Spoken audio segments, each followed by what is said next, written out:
The last sewing vlog of 2024 is here. If you're feeling like you did not accomplish much this year, join the club. We have got snacks and matching existential crisis. Or maybe we focus way too much on the big wins and that's why we feel like underachievers. Let's flip the script and count the small victories. For me, it was learning how to make a buttonhole, finally. Setting boundaries without guilt. Appreciating my rent by actually staying at home most of the time and sewing. Whipping up a banana cake without burning the house down. And realizing how much stronger my bonds grew this year with my loved ones. Sure, someone out there bought a house or a fancy car or went on a vacation, but maybe our life did not need that this year. The societal pressure to hit milestones is overrated. Comparison is actually the thief of joy and sanity. Honestly, I wouldn't trade my life for anyone else's because what's meant for me will arrive exactly when I'm ready for it. So, cheers to sewing, small wins, and staying fabulously unbothered. Wow, that's too much motivational speech coming from someone who is still working on her childhood trauma. Let's take a moment to admire this sunshine co-ord set I recently made, aka my official uniform for feeling cozy and chic at home. Today, I'm leveling up and making another co-ord set, this time a skirt and a waistcoat. Okay, let's talk breakfast. So I had green gram sprouts, which are technically prasada from a temple, and I thought let's get fancy and make dosa. I blended it with coriander, chili and salt. Lately I have become obsessed with podi after trying it on idli at Rameshwaram cafe. So I ordered podi from Blinkit. Because let's be real, I am too lazy to make chutney. The dosa did not stick to the pan, so that's a win.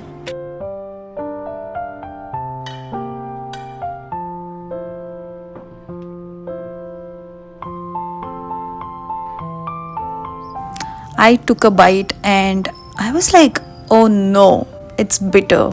Like bitter. I like bitter gourd, but this is a next level betrayal. It's like if bitter gourd and podi had a very bad, unappetizing baby. But you know what? I'm not gonna let this ruin my day. I'm gonna be an adult about it and finish it because it has protein. When did I become a person who thinks of protein? How do I undo this? Anyway, sorry for turning my breakfast flop into an emotional TED talk. I grabbed this pretty pink ikat cotton fabric from my stash to cheer myself up after the breakfast disaster. If you have seen my fabric haul, you know I scored this beauty at a local shop when I went for just some threads and lining fabric and left the store with 4 meters of pink magic. I'm going to make a pleated skirt and a waistcoat because the goal is to look pretty yet bossy. For the waistcoat, let's go back to basics. Time to pull out the trusty basic block and make a few tweaks. On the back, just extend the dart a little and on the front, add 1.5-inch margin for the buttons because buttons also deserve some space. And at the bottom, give it a little shape. If you wanted it fitted, go ahead and mark both the darts, but I have marked only the side dart because I'm going for the I'm chic but also like breathing fit. Now all that is left to do is cut out both main fabric and lining fabric.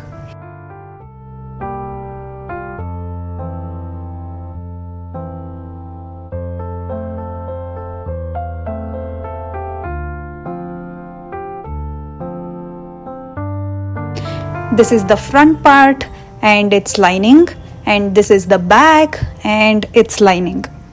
First step is to stitch all the darts on the front and back for both the main fabric and the lining. Basically, we are giving the fabric its curves and attitude because even fabric deserves to feel snatched at the right places.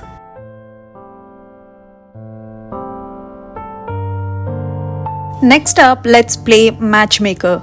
Place the back on top of the front with right sides facing each other. Stitch the shoulders like you're officiating their fabric marriage. Now take the main fabric and lining and stack them with their right sides facing each other and sew around the armholes on both the sides and then stitch the bottom of the back nice and clean. Finally, tackle the bottom of the front, sewing it all the way till you reach the other side.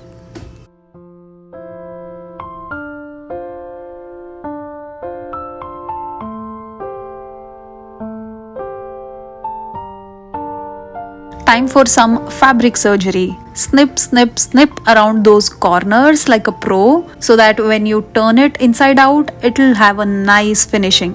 Then comes the magic moment. Turn it inside out and watch it transform like it's on a reality makeover show. It's all coming together and I'm so excited to finish it and wear it. Even though I have absolutely zero occasions or vacations planned. Clearly, I just like making clothes to sit at home because socializing for more than 2 hours feels like an extreme sport. Honestly, it's no wonder people call this a grandma hobby. I'm basically a grandma trapped in a 30-something body. All I need is a cat and a rocking chair.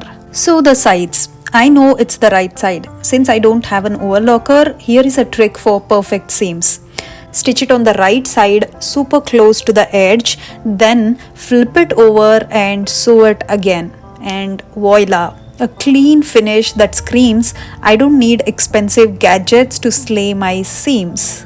Now let's bring this waistcoat to life with buttons on one side and buttonholes on the other. While editing, I just had a major moment. Or should I say, oh no, when I realized I forgot to use the buttonhole footer to make buttonholes. Look at me strutting around with the confidence of a sewing legend. But hey, somehow it turned out fine. So let's call it a win. I'll leave a link in the description on how to properly make buttonholes because clearly I'm better at winging it than following the rules. It's pretty easy, I swear. Just don't skip the fancy foot like I did. Now that the waistcoat is ready, it's time to rescue my starved stomach from a meltdown. I saw this recipe on Insta, so fingers crossed it turns out good, especially since it's loaded with all the things I love. Grab some thick curd and pile on the good stuff. Boiled and roasted chickpeas, roasted potato and carrots, fresh cucumber, coriander, olive oil, black salt, regular salt, and a dash of pepper. Basically, it's a salad. The best part, it's packed with good fat, protein and fiber. Oh, and it actually tastes good too, which is shocking because it's healthy and also tasty.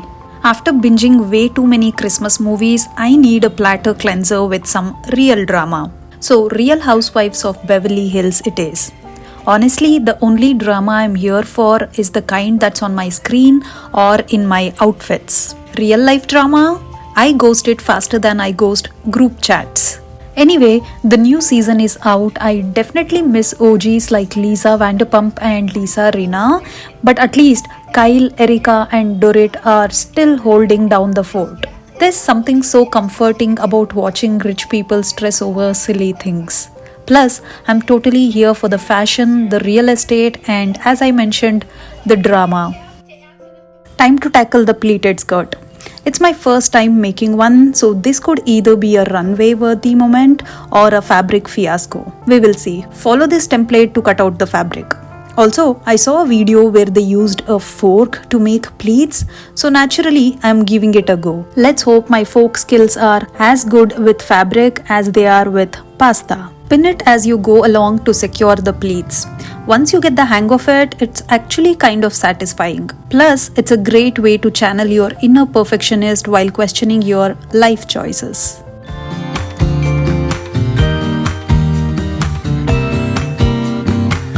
Some people have written books, some have a great look that covers the magazines for kids who are 17, but I don't know what to do. Next up, the belt. Cut it out using this template and add fusing to half of it for the extra stability because no one wants a wobbly waistband.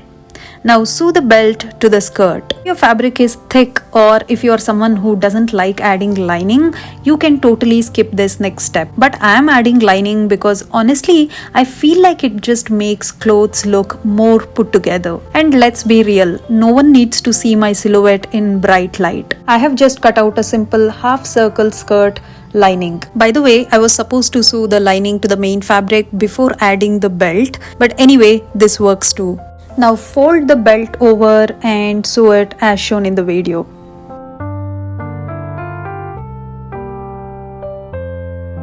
Next, pin the zipper and sew it. Then sew the remaining main fabric followed by the lining fabric. Finally, double fold the lining fabric and sew it in.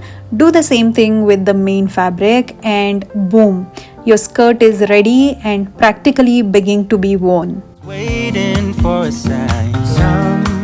They are certain of what awaits them when it all ends. But I don't know what will happen to me. Will I be remembered in a century? Or will I be forgotten like dust in the wind? Or the talk of the town that we are living in? Well, I don't know. How could I know what lies ahead of me? Am I part of a